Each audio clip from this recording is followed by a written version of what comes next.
बिस्मिल्लाहिर्रहमानिर्रहीम अस्सलाम वालेकुम। आज हम बना रहे हैं आधा किलो दूध से आधा किलो खोया। जी जनाब, आजकल बहुत ज़्यादा महंगाई है तो ऐसी चीज़ हम सब ढूंढते हैं कि जो मज़ेदार के साथ जो है भी हो। तो आज जो हम बनाएंगे खोया, जिसको हम गाजर हलवे पे इस्तेमाल कर सकते हैं, जिसको जो है दूसरी चीज़ इस्तेमाल कर सकते हैं। तो हमने पहले इसकी में लिया आधा किलो दूध, और अच्छी क्वालिटी का दूध है, अच्छा दूध है, फुल फैट दूध है और दूध है। तो दूध को जो है देना है और कुछ देर के लिए पकाना है, पकने देना है। और बाद यहाँ पे हमने लिए हैं 3 टेबल स्पून जो होता है ऑल पर्पस फ्लोर यानी कि मैदा, तो उसको ले लेना है और दूध में हमने अच्छे से इसको कर लेना है मिक्स।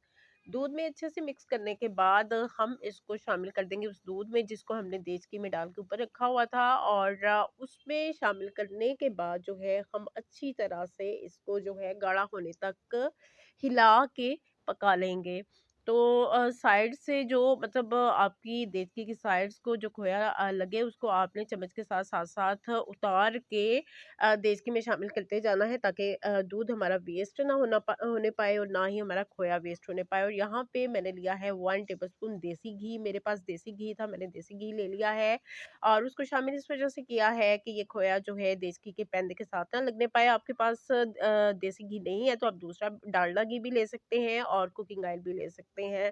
तो अब हम इसको अच्छी तरह से गाढ़ा होने तक पका लेते हैं चम्मच के साथ हिला के। और यकीन करें, इतना मज़ेदार और इतना अच्छा खोया बनेगा कि बाज़ार से भी अच्छा जो है खोया तैयार होगा। तो यहाँ पे ये जो है हमारा खोया तैयार हो चुका है और यहाँ पे ये 1 किलो का मेरा बॉक्स है, इसमें मैं शामिल कर देती हूँ। और इसको अच्छे से प्रेस कर लेते हैं और इसको कुछ देर के लिए हम रख लेंगे रेफ्रिजरेटर में। मैंने सिर्फ 10 मिनट के लिए इसको रेफ्रिजरेटर में रखा है, उससे ये अच्छे से सेट हो जाएगा।